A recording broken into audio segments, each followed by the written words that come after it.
الحمد للہ وحدہ والصلاة والسلام علی من لا نبی بعدہ اما بعد فاعوذ باللہ من الشیطان الرجیم بسم اللہ الرحمن الرحیم تلک الدار الآخرة نجعلها للذین لا يريدون علوا فی الارض ولا فسادا والعاقبۃ للمتقین صدق اللہ العظیم۔ محترم سامعین، میں آپ کی خدمت میں حضرت عمر بن عبدالعزیز رحمۃ اللہ علیہ کی زندگی کے حوالے سے، آپ کی سیرت کے حوالے سے، جو آپ کو اللہ تبارک و تعالیٰ نے تقویٰ دیا تھا، اس حوالے سے چند باتیں آپ کی خدمت میں بیان کر چکا ہوں۔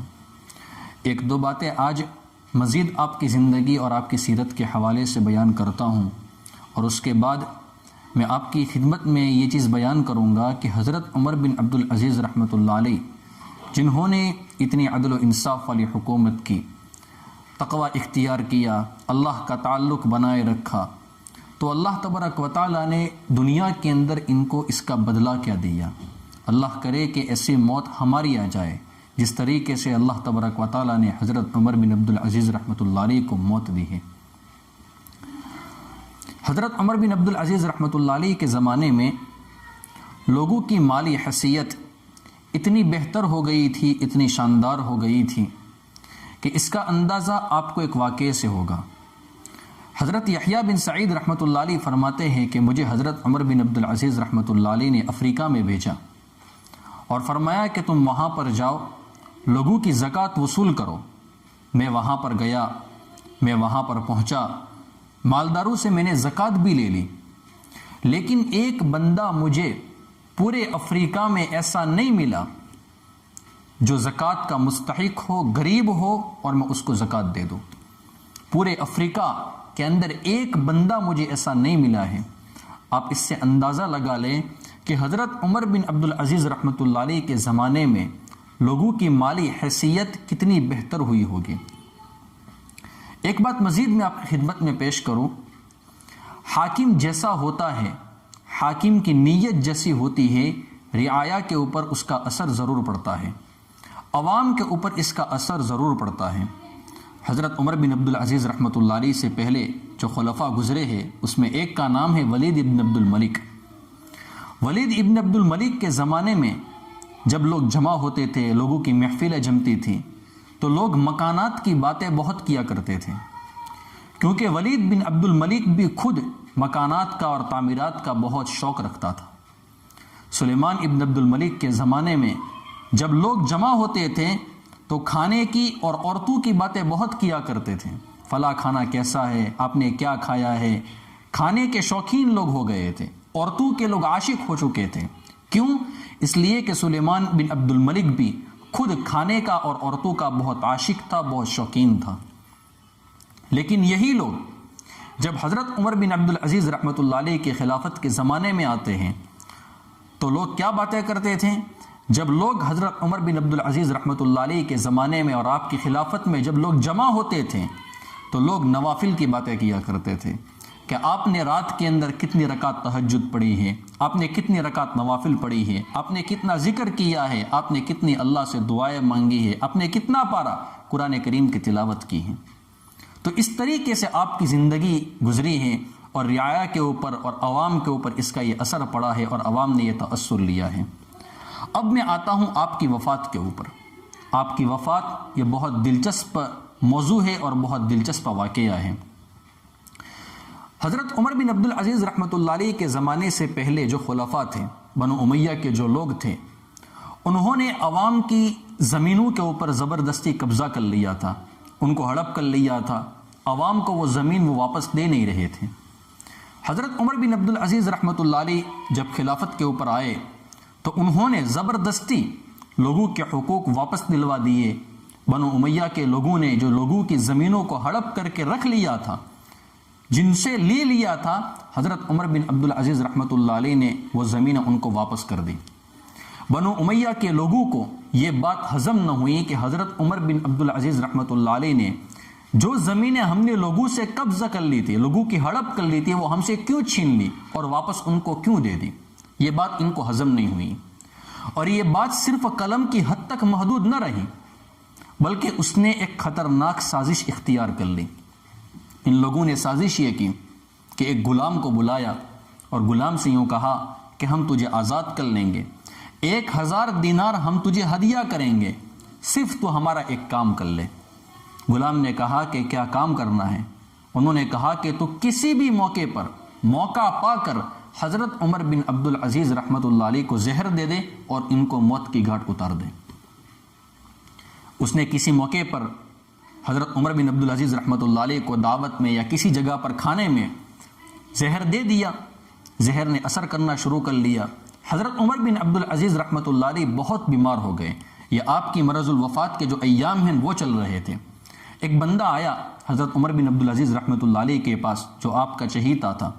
حضرت عمر بن عبدالعزیز رحمۃ اللہ علیہ نے اس سے پوچھا کہ لوگ میرے بارے میں کیا باتیں کرتے ہیں، میں اس وقت بیمار ہوں، میری بیماری کے ایام چل رہے ہیں، لوگ اس کے بارے میں کیا باتیں کرتے ہیں؟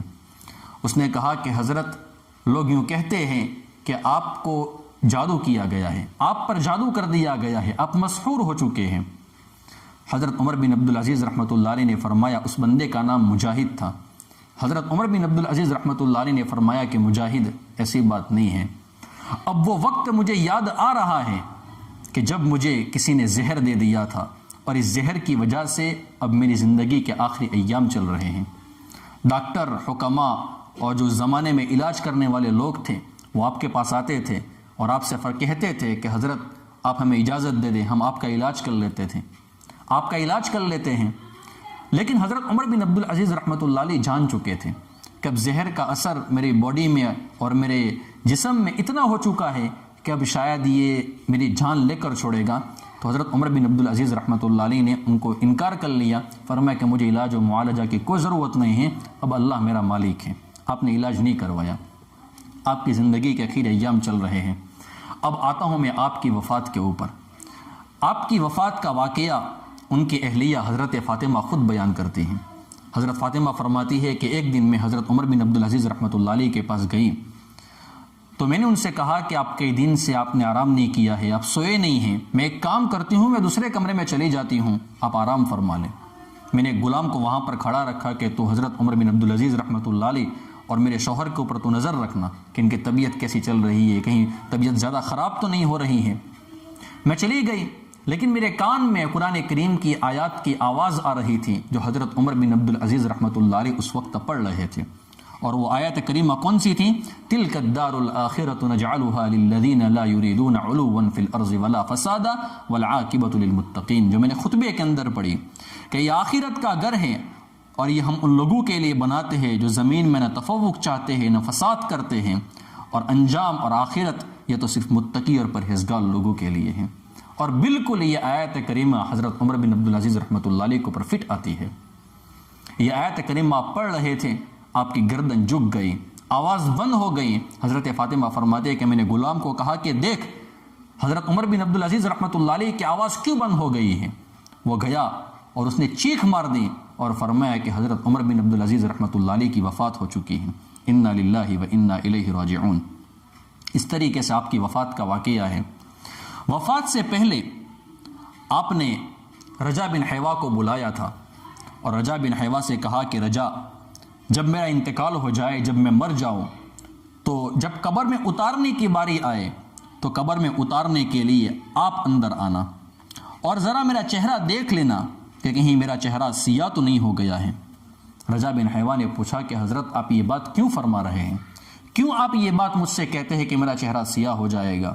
حضرت عمر بن عبدالعزیز رحمۃ اللہ علیہ نے فرمایا کہ رجا، میں آپ کو کیا بتاؤں، میں اپنے سے پہلے 2 لوگوں کو قبر میں دفن کر چکا ہوں، نمبر 1 عبد الملک ابن مروان، نمبر 2 سلیمان ابن عبد الملک۔ عبد الملک ابن مروان کا جب انتقال ہو گیا، میں نے جب چہرے سے پردہ ہٹایا، کفن ہٹایا، تو ان کا چہرہ سیاہ ہو چکا تھا۔ سلیمان ابن عبد الملک کو جب جنازے کے اندر لٹایا گیا تو اس کا جسم حرکت کر رہا تھا، لوگوں نے کہا کہ وہ زندہ ہے، بادشاہ بھی زندہ ہے، خلیفہ بھی زندہ ہے، ان کو باہر نکالو۔ میں نے کہا کہ نہیں، وہ مر چکے ہیں، لیکن عذاب قبر ان کو یہیں سے شروع ہو گیا ہے۔ اس لیے میں تم کو کہتا ہوں کہ جب مجھے قبر میں اتارنے کی باری آئے تو تم اندر آنا اور میرا چہرہ دیکھ لینا کہ میرا چہرہ سیاہ ہے یا میرا چہرہ سفید ہے یا میرا چہرہ ایسا ہے یا کیسا ہے، اب ذرا دیکھ لینا۔ رضا بن حیوہ فرماتے ہیں کہ وصیت کے مطابق قبر کے اندر میں اترا ہوں، جب حضرت عمر بن عبدالعزیز رحمۃ اللہ علیہ کے چہرے کے اوپر سے میں نے کفن ہٹایا، میں نے چادر ہٹائی، تو میں کیا دیکھتا ہوں کہ 14ویں رات کی طرح آپ کا چہرہ چمک رہا ہے۔ اوپر سے ایک پرچی آئی اڑتی ہوئی، حضرت عمر بن عبدالعزیز رحمۃ اللہ علیہ کے اوپر آ کر وہ پرچی گری ہے اور اس میں 2 لائن لکھی ہوئی ہیں۔ پہلی لائن میں لکھا ہوا ہے بسم اللہ الرحمن الرحیم، اور دوسری لائن میں لکھا ہوا ہے ھذا براءۃ من الملک العزیز لعبدہ عمر بن عبد العزیز، کہ حضرت عمر بن عبدالعزیز رحمۃ اللہ علیہ کے لیے جہنم کی آگ سے خلاصی کا اعلان کیا جا رہا ہے۔ کتنا بڑا مقام اور مرتبہ اللہ نے آپ کو دیا ہے، کتنا بڑا مقام اور مرتبہ ملا ہے۔ اللہ کرے کہ موت سے پہلے ہمیں بھی یہ مل جائے، اللہ کرے کہ موت سے پہلے اللہ تبارک و تعالی ہمیں یہ بتا دے کہ میرے بندے تو دنیا کے اندر میرے لیے تھک کر آیا تھا، آج میں تجھے عذاب قبر اور جہنم کے عذاب میں مبتلا نہیں کروں گا۔ اس لیے کہ قرآن کریم اللہ رب العزت ارشاد فرماتے ہیں فمن زحزح عن النار وادخل الجنت فقد فاز، جہنم سے بچا لیا گیا، جنت میں چلا گیا، وہ بندہ کامیاب ہے۔ حسن خاتمہ کی دعائیں میرے دوستوں ہم بہت کیا کریں۔ حضرت یوسف علیہ السلام کتنے بڑے نبی ہیں، 3 پشتوں سے پیغمبروں کی اولاد ہیں۔ حضرت یوسف علیہ السلام خود نبی ہے، والد محترم حضرت یعقوب علیہ السلام خود نبی ہے، ان کے والد محترم حضرت اسحاق علیہ السلام خود نبی ہے، اور ان کے والد محترم حضرت ابراہیم علیہ السلام خود نبی ہیں۔ لیکن جب اللہ کے دربار کے اندر ہاتھ اٹھاتے ہیں، دعا مانگتے ہیں، تو کیا کہتے ہیں فاطر السماوات والارض انت ولی فی الدنیا والآخرہ توفنی مسلما والحقنی بالصالحین، زمین و آسمان کے پیدا کرنے والے تو ہی میرا دوست ہے، تو ہی میرا والی ہے، تو ہی میرا سب کچھ ہے، تو جب مجھے وفات دے تو مسلمان ہونے کی حالت میں وفات دینا اور مجھے نیک لوگوں کے ساتھ ملا دینا۔ اللہ کرے کہ یہ معاملہ ہمارے ساتھ بھی ہو جائے۔ اب آپ کے بعد آپ کی اولاد کا انجام کیا ہوا ہے؟ حضرت عمر بن عبدالعزیز رحمۃ اللہ علیہ کی اولاد کتنی تھی اور آپ کی اولاد کو اللہ تبارک و تعالیٰ نے کتنا نوازا ہے، اس کے اوپر میں ایک چھوٹی سی نصیحت کے انداز میں ایک واقعہ پیش کر دوں۔ ایک مرتبہ حضرت منصور کر کے کوئی بزرگ ہے، وہ فرماتے ہیں کہ میں نے عبد الرحمن ابن قاسم ابن ابو بکر سے میں نے کہا کہ آپ مجھے کچھ نصیحت فرما دیجیے۔ وہ فرمانے لگے کہ میں کون سی نصیحت کروں، جو نصیحت میں نے اپنی آنکھوں سے دیکھی ہے وہ بیان کروں یا میں اپنی زبان سے بیان کروں؟ فرمایا کہ نہیں، جو چیز آپ نے اپنی آنکھوں سے دیکھی ہے وہ بیان کرے۔ فرمایا حضرت عمر بن عبدالعزیز رحمۃ اللہ علیہ کو اللہ تبارک و تعالیٰ نے 11 لڑکے دیے تھے جب آپ کی وفات ہوئی ہے، اور آپ کا ٹوٹل جو ترکہ تھا، جو آپ کی وفات کے بعد جو آپ کی میراث تھی وہ 17 دینار تھی۔ 5 دینار ان کے کفن دفن میں صرف ہو گئے، خرچ ہو گئے۔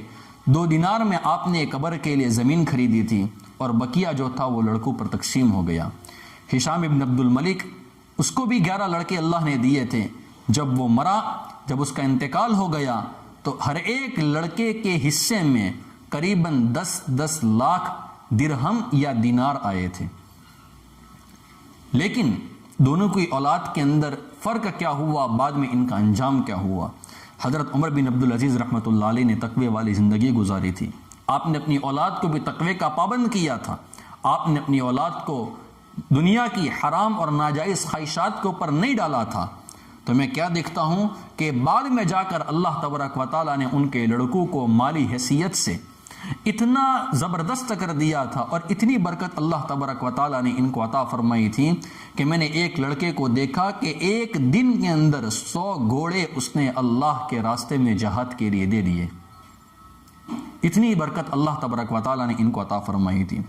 اور ہشام ابن عبد الملک جب وہ مرا ہے، جب اس کا انتقال ہوا ہے، تو اس نے بھی 11 لڑکے چھوڑے تھے، اور ایک لڑکے کے حصے میں قریباً 10 لاکھ درہم یا 10 لاکھ دینار حصے میں آئے تھے۔ لیکن میں کیا دیکھتا ہوں کہ بعد میں جا کر ان کے اوپر وہ حالات آ گئے، وہ غربت ان کے اوپر مسلط کر دی گئی، وہ فقر و فاقہ ان کے اوپر آ گیا کہ میں نے لوگوں کا صدقہ کھاتے ہوئے اس کو دیکھا ہے۔ اللہ تبارک و تعالی ہم سب کی حفاظت فرمائے، ہماری اولادوں کی حفاظت فرمائے۔ اللہ جب تک دنیا میں زندہ رکھے، ایمان، عافیت اور اسلام کے ساتھ زندہ رکھے۔ اللہ جب ہمیں موت دے، وفات دے، ہمیں ایمان کے اوپر ہمیں خاتمہ دے۔ اللہ تبارک و تعالی ہم سب کو حضرت عمر بن عبدالعزیز رحمۃ اللہ علیہ کی سیرت کے اوپر عمل کرنے کی توفیق عطا فرمائے۔ آمین یا رب العالمین۔ وآخر دعوانا ان الحمد للہ رب العالمین۔